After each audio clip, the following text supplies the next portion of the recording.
Good evening. Welcome to the Western Standards, The Pipeline. I'm Cory Morgan. This is our weekly panel show where we cover the top or most interesting or sometimes most controversial news stories coming across the Western Standard of the week and dissect them and do the thinking so you guys don't have to.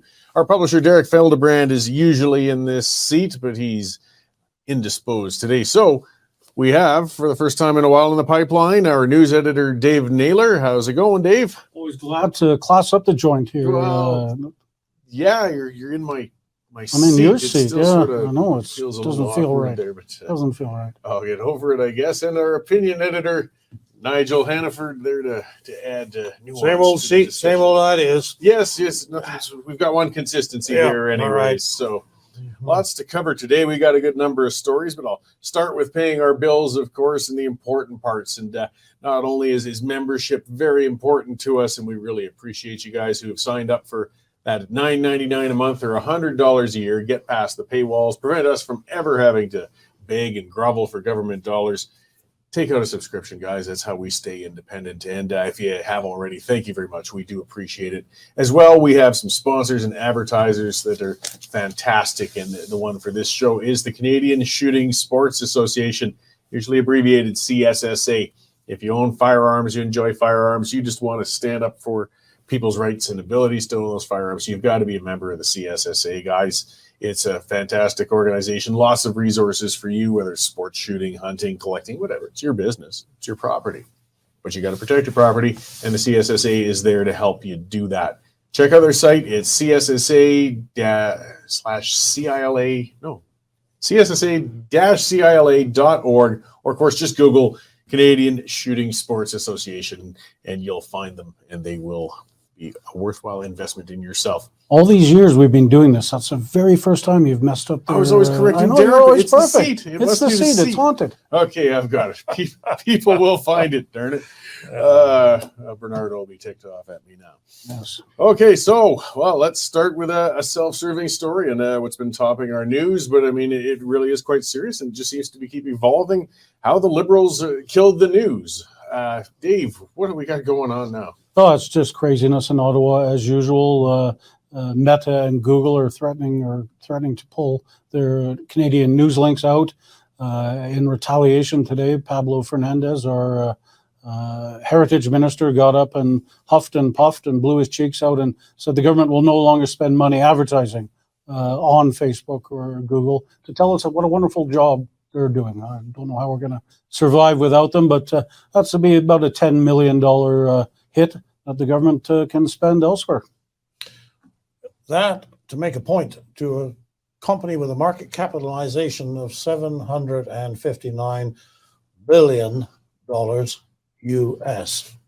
So I guess it was that's the price of optics and so on. But I think the really difficult thing there is that Mr. Rodriguez is saying that these he calls them tech giants. It's like sort of some Jack and the Beanstalk fairy tale language coming out here, which is designed to make people look at these companies in a way that they very much dislike. But these were the companies, darn it, these were the companies that prevented us and all other news media from doing anything but accept the government line all during the COVID crisis.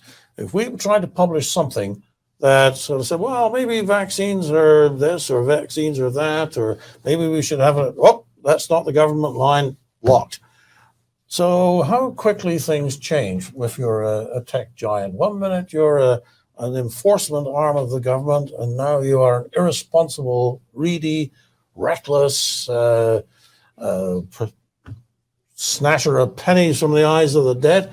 And you need to have the government remind you have to obey Canadian laws. Well, bless my soul, if a fellow manages to keep his income just under the threshold for Revenue Canada and you don't pay tax, you're not breaking any laws. And if these guys decide to follow through with what they've threatened and not provide links to Canadian newspapers, they won't be breaking any laws.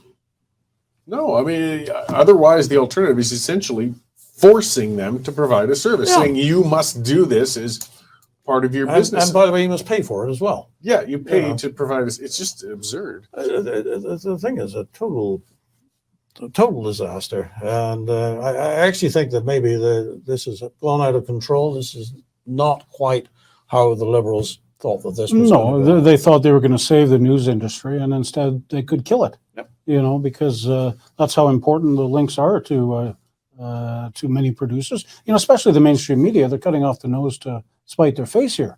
Right? Where do they think they're getting all their readers online from? It's Facebook. Of course it is. Very few people will get on and say, I'm going to directly type the URL of my preferred news organization. They'll go to their social media platform, and if they see something of interest come by, they'll go through to it. It's definitely going to dramatically reduce traffic to every organization. Well, that's the thing. It's not going to be on a social media platform.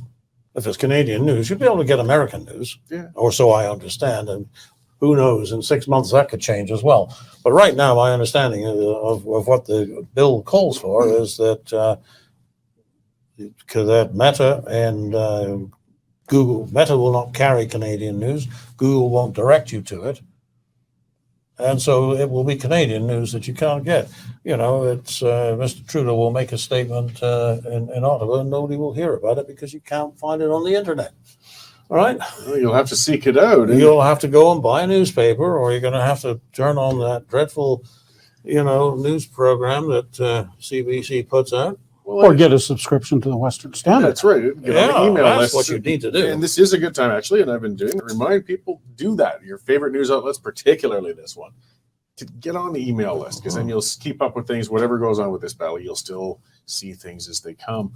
I mean, some of the irony out of this whole thing was it sounds like, Meta and Google are determining who they're going to block based by who would have been a qualified media organization, which is a large list.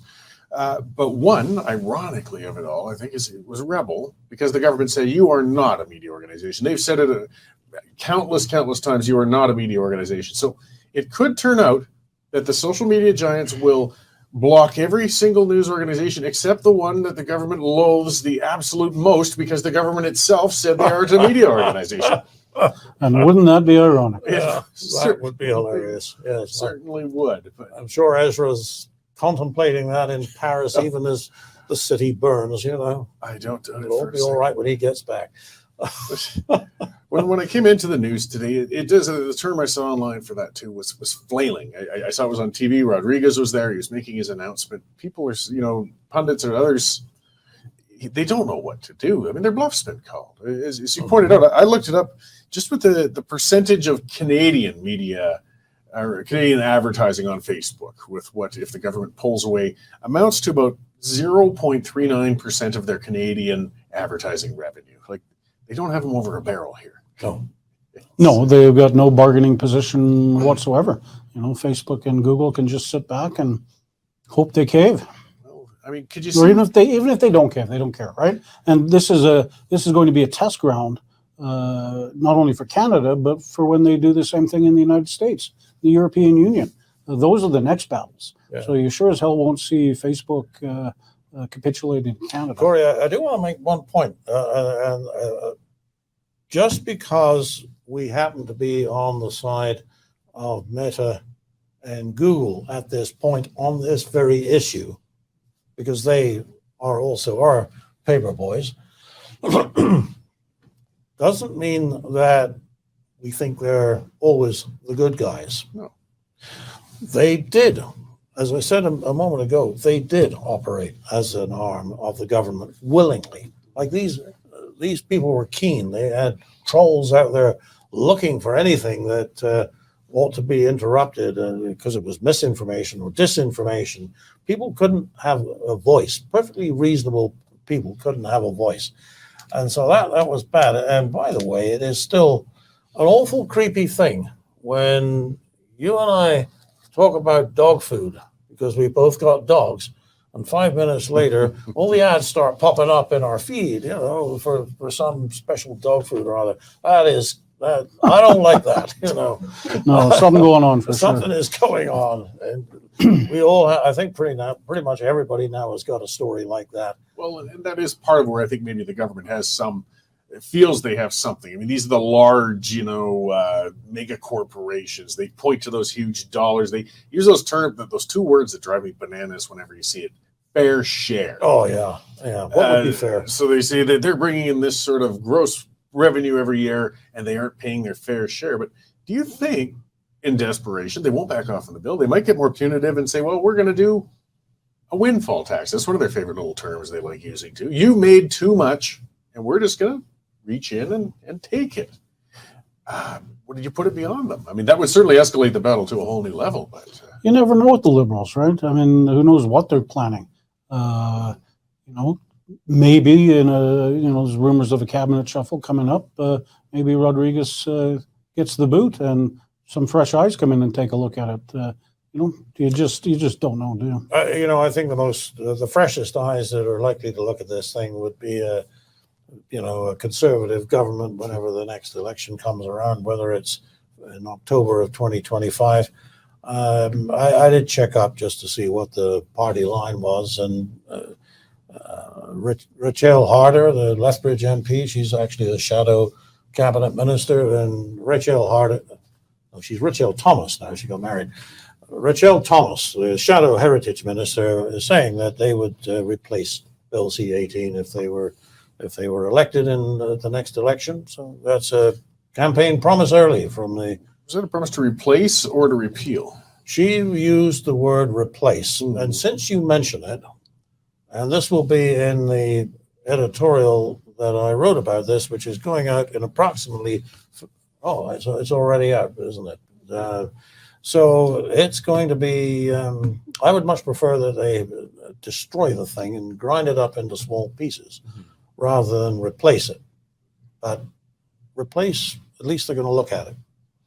Well, I mean, it's something positive to look forward to. It's just that the thing to remind people, Liberal supporters or whatnot, it's not, even if it feels like it, they will not be in power forever. And do you want the next government to have this ability to control media as well? Because they might not let go of that power as quickly as they say. No, I don't think they will, because don't forget, we're talking here about Bill C-18.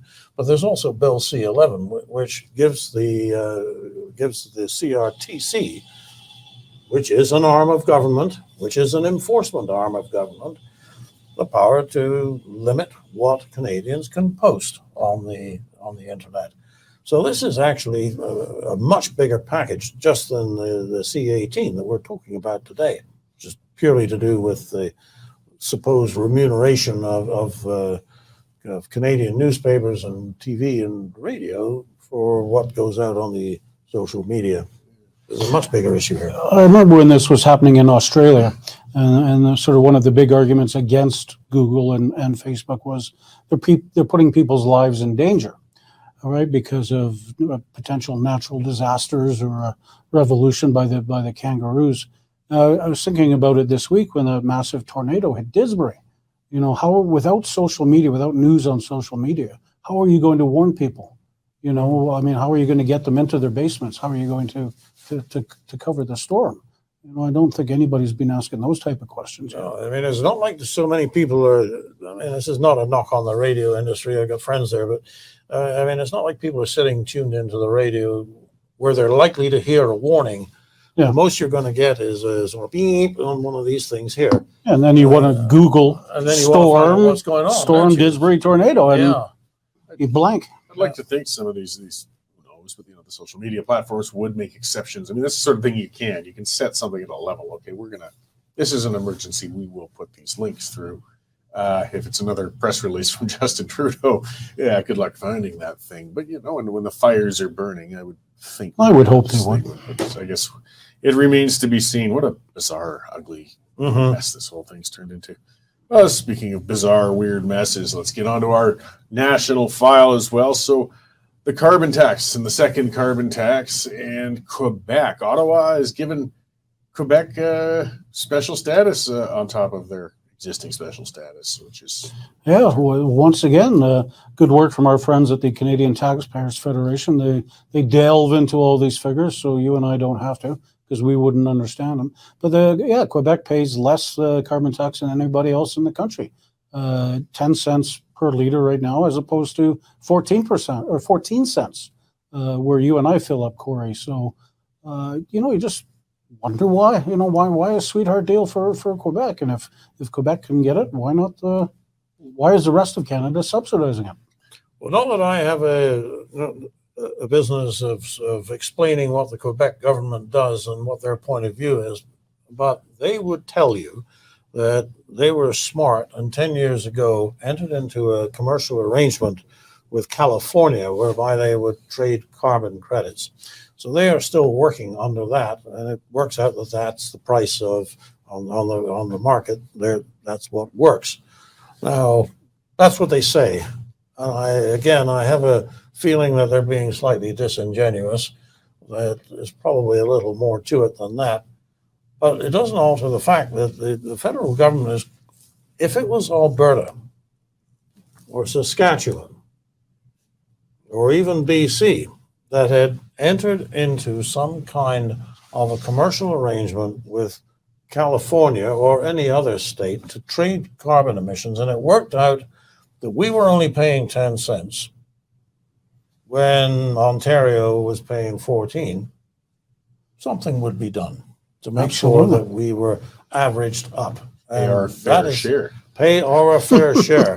And as of this moment, I have not heard any plans coming out of Ottawa to make sure that Quebec pays the same as everybody else. If I was a betting man, I wouldn't be wagering too much on the plan coming. And I certainly wouldn't be holding my breath. No. So you're right, Dave. It's a racket. The favoritism for Quebec, I mean, we know why. We talk around it. The bottom line is that's the only way to buy their electoral love, or at least that's the way every government feels is the only way to do it. Whether it's equalization, whether it's contracts, whether you name it, Quebec always has a special deal. I mean, even the seats in the House of Commons now, apparently their population change doesn't even apply to them any longer. They complained to high heaven when they were going to take a seat away from them in Parliament because the population doesn't support it anymore. And they weren't happy about that, really. It just causes Canadians to roll their eyes, but I think people have just given up on being upset about it anymore. I think you're right. And this is actually the tragedy of Canadian life at the moment, is that there are so many things that calls you, especially as a Western Canadian. But let's not forget there are people who think straight in Ontario, maybe just not enough of them. But, as a Canadian, there are so many things that cause you to roll your eyes that you do give up. And what is it you're giving up on? It's giving up on being angry at things that aren't right and not caring about what? About your country. This was a very muted Canada Day through which we have just come. It is actually sad that what should be a day of celebration is now muted. I always used to think that it was symbolic that when they did the fly past on over Parliament Hill for Canada Day, it was always a troop of non-combatant aircraft, the tutors. They're wonderful. The Snowbirds are a wonderful display team, but they're not a fighting unit exactly. That's how we chose to portray ourselves, when what we might have done would have been have a squadron of CF-18s come over and just remind people that this is a strong country. It has force and power. Now, I don't want to sort of get sidetracked on that completely, because that's just airplanes on a special day. But it's symbolic of how this government plays down everything that Canadians used to take pride in. And actively try and change our history. Our passports, and all the symbology. I mean, taking somebody like Terry Fox out of the passport, what is the message there, for heaven's sake? He's a good guy. He had guts. Hero. Yeah. He was a legitimate hero. So that's not suitable anymore. We're not supposed to be proud of anything any longer, but not even just one day of the year, And we've been seeing that, I think, particularly so since the situation in Kamloops with the anomalies found in the residential school site. But they've really pushed that. That's where Canada Day should be, as you said, muted. It should be a day where we introspection as to how nasty our forefathers have been and all the terrible things. And it's just not. It's not right. We have so many other days of observance of all the things that have gone wrong. Can we not have one to just celebrate the things we get along on, the things that we share, and more so every year? I mean, the fireworks battle this year. It's the death of 1,000 cuts, but they feel that we should be staring at our shoes on Canada Day, not celebrating it. And if you're on Parliament Hill, Canada Day, you got to hear the Chinese national anthem, right? Sung there. I mean, it's a bizarro world for sure. I suppose you can't control a crowd if they suddenly break out into this song. But what we didn't hear was a word of condemnation from anybody within the federal government. I don't know. I went looking for it on the internet and I couldn't find it. Maybe the hand has come down already on Canadian news, but I didn't hear anybody, like, for example, a heritage minister, getting out there and saying, well, listen, that's something that we're going to be talking to some people about. That's not supposed to happen. You want to sing on Canada Day? You want to sing on Parliament Hill? We got a great song for you. It's called "Oh Canada." Well, and that's segueing us a little into what we'll go into next. And before I go fully into that, just another thing that ties into it. I mean, it's hitting the news as well. Ben & Jerry's ice cream. Okay, it's an American company, but they put out their things observing Canada Day too, and they've jumped on the woke bandwagon, and we're talking about Canada Day and stolen land. Like, again, wow, we got a foreign ice cream company chiding us on our one day of the year. And it's already started a boycott. People saw that and were rightly outraged by it. They don't even think they should do that. Why delve into that? Where were you? They did the same thing for July the 4th with their American customers. But it's to me, I just don't understand the marketing that's going on by these big companies these days. Ben & Jerry's, the Budweiser, Mulvaney fiasco. What are they thinking? Target, well, Dave, I don't claim to understand it, but I did hear one anecdote that shone a bit of light in one dark corner. Now, I can't mention the names because it was a private conversation, but it was a national consulting company. You would have heard of it. And the principals fit into our demographic: old guys, white guys, traditional guys, the kind who go out on Canada Day and have a few beers and watch the fireworks and just enjoy it. And it was their younger generation of employees who came to them and said, "We got to do something for Pride Month." And they said, "Why?" "Oh, well, we must. We've got to be part of the scene." So, and they didn't know what to say apparently, and so they put out some stupid thing for Pride Month. Now, that I think is what we are seeing is the full fruition of the long march through the institutions that has been undertaken by the progressive left.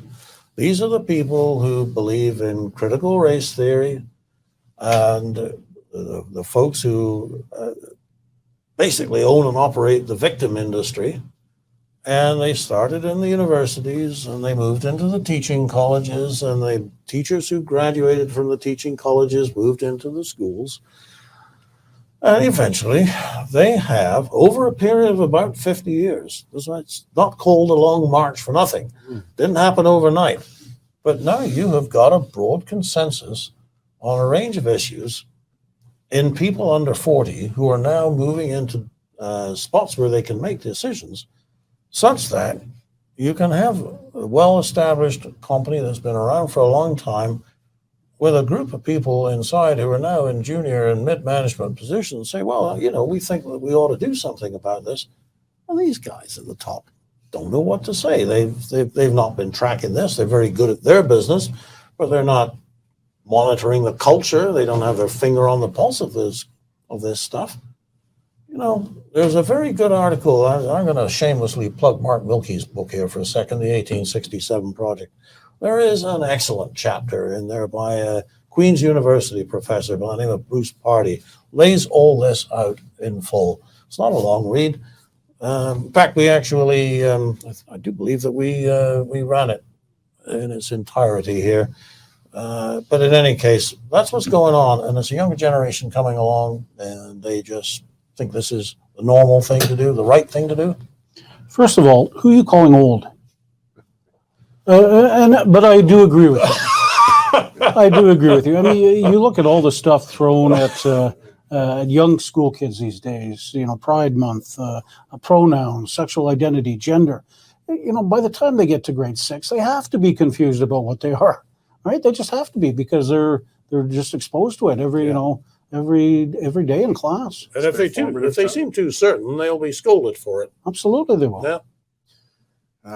It's catching up with us, but I mean, it's backfiring in some of these companies too, which has been interesting to know. Oh, it cost Budweiser billions and billions and billions. Like I mentioned, Target too. I mean, people there just want to get cheap consumer goods, and they didn't want children's rainbow clothing. I mean, whether you agree or disagree with it, it just wasn't a good marketing decision. Well, it wasn't. So why are Ben and Jerry's jumping on it? Yeah, they're a little smaller though, and they're known as a lefty kind of activist company. They always have been, but. Yeah, but don't why are they jumping in on our turf? Companies want to make money. They care about the bottom line. I mean, Starbucks was started by a bunch of hippies, as far as I heard, and now, they're the guys who invented the $5 cup of coffee. Some people are delusional too, though. I mean, I did some of the feedback I got on the ESG piece I wrote, which is kind of about that, that sort of thing. And I wrote in it. I said, the goal of a corporation is to make money. That's it. That's their role. If I invest my pension or whatever, that's what I want them to do. Some people were furious with me. Oh, do you think they should see heartless, soulless things for generating money? Yes. Like there's activist groups, there's churches, there's every other sort of thing where you can go out and bleed your heart all over the sidewalk. But for my pension, I just want to make money. That's all. Yeah. Don't go into that extra stuff. But they were furious with me for even saying that. And they claim, I'll invest based on ESG scores. Well, good for you. I doubt it. I don't believe it for a second. If your pension fund starts losing money, you're going to demand change. Yeah. This is what I don't understand, Ben and Jerry. Were those two guys in a cave for the last 6 months? Did they not hear what happened at Budweiser and Target? And, okay, if you want to maybe launch a Indigenous awareness campaign, okay, do it. Don't do it on Canada Day, though. Don't do it on Independence Day in the United States. You're just going to piss off your market, or a lot of your market anyways. So speaking of symbols of a nation, I guess, or things that, unify, celebrate, of course, a national anthem. That's something every country has. It tends to be shared. Sometimes they change, but it looks like we've got perhaps a movement afoot to change Canada's national anthem yet again. And it sounds a lot like what we've been talking about already. Yeah, it's our Prime Minister again on Canada Day saying he would be open to changing some lyrics. Now, we have had changes in the past decade or so. A lot of people don't like him, though. A lot of, you go to a hockey game, you still see most of the crowd singing the old stuff and whatnot. But again, another liberal policy coming down the pipe to try and change who we are. Well, and this change that's proposed in particular is more divisive, I think, than even talking about, okay, our son's command, and whether it's excluding women or whatnot. But this, I mean, the change proposed is changing it to our home on native land. I could see this is getting us into the legal soup if we start referring to the country as such. This mythology, again, back to the stolen land thing and staring at your feet and shame and apologies. And I'm sick to death of it. I'm sick of it.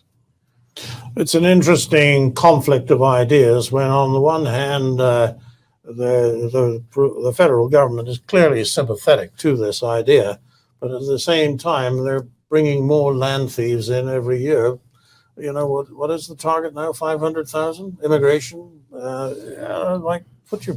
Put your policies together. If you think that this is a bad thing, well, maybe at least pause what you're doing over here while you get this straight over here. And the message from the intolerant to any new Canadians, new immigrants of the past was always the go back where you came from, but this is a version of, and we've seen a lot of that, where everybody who's non-Indigenous, it doesn't matter if it's 4 generations down. I mean, that's the height of racism. but basically saying you don't belong here. You, and they don't say your ancestors anymore. They say you stole this land.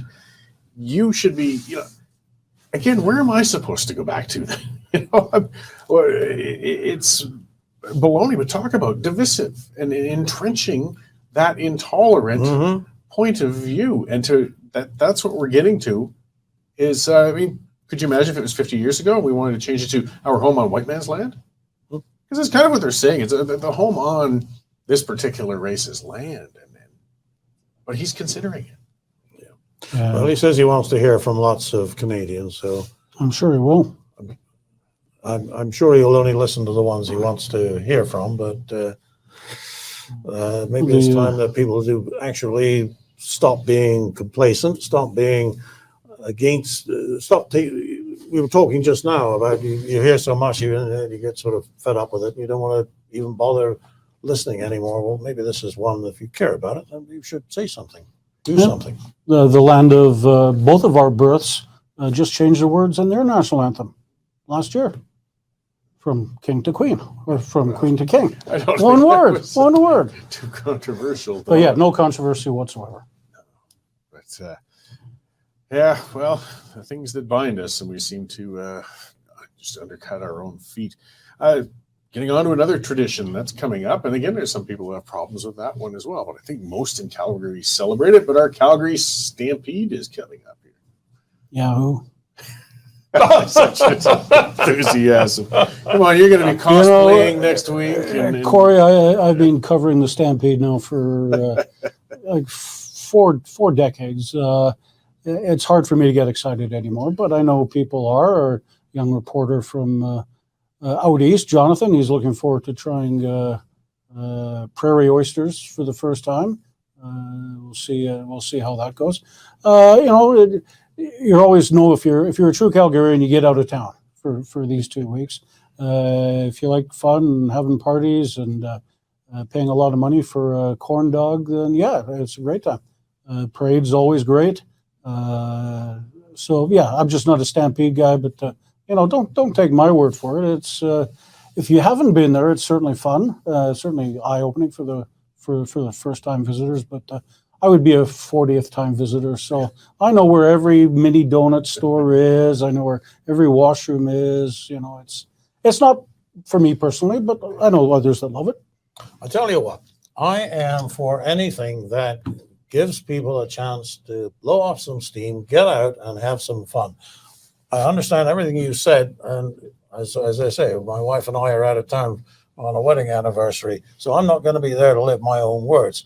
But one of the sad things about living in this country at the moment are the things that we have just been talking about. Everything is designed to be serious, to make you think about who you are and where you came from and whether your great-great-grandfather should have ever got on the boat. We overthink stuff in Canada, and it's by design. It's deliberate. It's a political ploy. People derive political power from heaping guilt upon us. Well, I say that let's have a little less guilt and a hell of a lot more fun. Go drink a few beers. Don't drive when you're drinking, but go out, have fun, and a good time at this Calgary Stampede. It's a great celebration. I guess I'm just an old curmudgeon. Well, I guess you are. In which case, that makes me an endangered species. Happy anniversary, by the way. Oh, thank you very much. You and Judy. Well done. 20 wonderful years. 20 good years. For Judy, myself. But just giving that warning, too, because part of the fun, Calgary, the Stampede's kind of unique. There's festivals and cities all over the place. And there's not many, though, where the whole city kind of gets up and gets involved or retreats and hides whilst the youngsters go and party downtown. But, everywhere people can wear jeans for the week rather than their usual dress code. Or you're going to see me in my goofy cosplay outfit with my cowboy hat on and my shirt for the shows next week because it's the only time of the year I can get out of the tie and wear some jeans in here. But it's lighten up, have fun. That's all. And, Cory, how many cities actually put on a citywide week of giving away breakfast? Yeah. It is the ultimate hospitality event. It's unique. Like, you don't see too many places where the whole city, you'll see, okay, ours is festival goes down here or this event there. That's right. Aside from perhaps in New Or this Orleans for group or Mardi that Gras group, and yeah. the whole French Quarter goes Mhm. bananas. Calgary's got like a whole citywide. Again, it is tiresome for some of us who've seen 40 or more of them, but it's just something, again, to enjoy and celebrate in a lot of cities. It's the envy of a lot of cities, even if we do have a mayor who also kind of said we should be moving beyond this. But Maybe we should be moving beyond the mayor. you don't hear any disagreement from me. All right. We'll cap off with something very rare. This is, speaking of the old Western statements, as rare as hen's teeth. Sounds like an apology from the Mother Corps. The state broadcaster, this is just breaking news, just happened about an hour ago. You remember back in January, they published a very controversial story alleging that Danielle Smith, the premier, was interfering with the Coutts border trials by sending emails to Crowns, basically urging them to discontinue. To the Crown prosecutors. Yeah, to the Crown prosecutors. Well, CBC stood by the story, and Premier Smith got up and said it wasn't true and demanded an apology or she would take legal action. The ethics commissioner also did a report and said these emails couldn't be found. A search of all the government emails at the time couldn't turn up anything. Well, the CBC decided to go re-interview their sources, who now say, well, they can't really remember where the emails came from and whether it was the premier's office or not. And they say they didn't apologize, though. I'm sure they had a lawyer write this apology. It's quite lengthy. They say they regret it. So this is a story that could have cost Premier Smith her job. And we were talking at the time that we thought the timing was strange. Just about when we were going to start an election in a month or so. That it was maybe done deliberately, but it was a vicious attack that turned out to be untrue, and the CBC regrets it. Well, glad they could express regret. It's no, when we talk about timing, I mean, timings are rarely real coincidences that happen in the political and media world, and I think the fact that CBC got to the point where they will bend enough to express regret. It's no coincidence that, of course, this is after the general election has finished, not during or before it. I mean, You think they could have checked with their sources, when the controversy first erupted several months ago, but no. Well, Smith still has the option. I doubt that she'll pursue it, but she still has the option to sue them anyway. By putting out a regret, they at least diminish the damages. But no, it has we can't get inside their heads, unfortunately, but it has every appearance of being an underhanded, deceitful maneuver on their part. A smear job. Absolutely. that's it. I mean, to cover the other side of it, Premier Smith didn't do herself any favors. Sitting down, having a conversation with Mr. Pawlowski, who was at that time under charges. It's an indiscretion on the part of a premier that shouldn't have happened. I think nobody's more well aware of that than Premier Smith now. But it fed this. But this was one more thing on top of that I'm sure cast a lot of doubt and mistrust into the voters prior to Election Day. It didn't cost her the election, but we've had some 7-vote, 30-vote differences. It might have cost some seats. And there were calls for her to resign. Because it is a serious allegation that she's trying to interfere with the courts of justice. Well, I heard it reported today that the RCMP is investigating it now. That was just on the news today as well. They're investigating to see if there'll be any criminal sanction over this. I very much doubt it. I mean, I would think that the RCMP is always going to respond because the NDP is screaming and demanding. We'll look into it. And eventually they'll say, no, we didn't find anything. But that makes the news headlines again. Yep. How long has their investigation into the kamikaze candidate lasted? Bring that up. A few decades It's now. still going on. And I almost think for those who really do have an agenda, who don't like the Conservatives, the only thing worse than actually finishing an investigation, even convicting one of them, is leaving it hanging like that for years. Then you can just keep reopening that wound of mistrust all the time, and there's never a closure. Yeah, I would think if the ethics minister didn't and what we're talking about here is a conversation between Smith and Tyler Shandro, the Justice Minister. And if the Ethics Commissioner didn't recommend a police review of it, then I don't think it's going anywhere. No, and well, Mr. Chandra is now out of, ironically, and he caught a lot of flack during his time in. He was a controversial minister, but it seemed he did the right thing. I mean, he stood his ground as a minister. The parallels between that and what happened with Trudeau and SNC were hard to miss. You know, the minister in charge was saying, "Look, this isn't an appropriate conversation. I can't act on these." Things on your direction, please stop asking me. It's just that Smith didn't persist like Trudeau did. As long as we're talking about Tyler Shandro, we can use him as a case of where, if you are appointed a minister, then you are appointed to take the heat on a certain file and do the unpleasant things while allowing the Premier to not be personally responsible for those things. So Chandra was appointed by Jason Kenney, and there was an issue, and there always is an issue about what healthcare costs and what doctors charge and what nurses earn. And whoever gets that file, and right now it's Adriana Lagrange, so welcome to the welcome to the happy place. You're going to find yourself making decisions for which people are going to throw rocks at you. Whether Mr. Shandro always put it gently, that's a matter of opinion. I know him slightly. Seems a pretty decent guy to me, but anybody who gets the job of a minister in a high-profile position like health or education, there's a couple of others, is going to find themselves sometimes out there standing on the rock while the waters are swirling around them and they're getting wet as hell. So it's part of the job, and if you do it well, you get rewarded ultimately by another appointment. You get moved out of the hot spot for a while.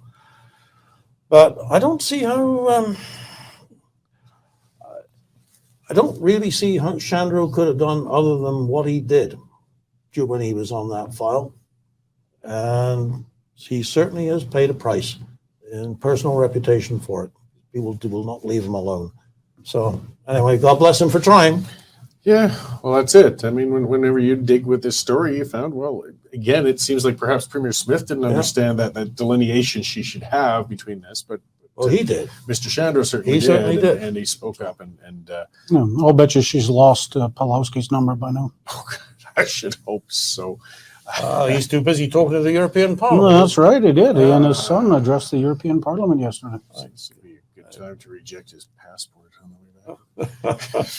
I'm sure we'll get some contacts over that. I've never pretended to be a fan of well, you once called for the withdrawal of Mr. Trudeau's passport. So you got like a list of people who shouldn't be allowed out of their hometowns or something? Yeah, once they've gone, I'm sorry. That's it. They're yours now. Enjoy. You should warn the people of Latvia and Lithuania that Trudeau's coming. So batten down the hatches. Well, that's another one, because there's a lot of actually disgruntled Canadian soldiers in Latvia right now. And I would have thought Prime Minister Trudeau would be avoiding that place for everything he's worth. I mean, he loves showering money on Ukraine when he goes over there to visit, but he doesn't have to deal with soldiers in Latvia who don't even have helmets. But you're not going to see a soldier in Latvia who had to go to the hardware store to buy a proper helmet. They're not going to get anywhere near Trudeau. It'll just be a couple of smiling, happy soldiers. And in their photo ops, he'll show his camouflage socks off, and he'll fly back to torment us for the rest of the summer. It's, unfortunately, you're probably right.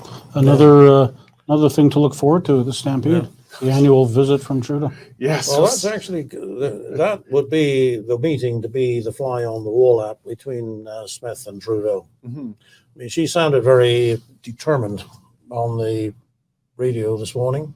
Yep. Was it radio or was it was a press conference? It was a press conference, yeah. Well, I guess I heard it on the radio. But they stopped putting Trudeau out in front of Stampede crowds years ago because he just got nothing but booed.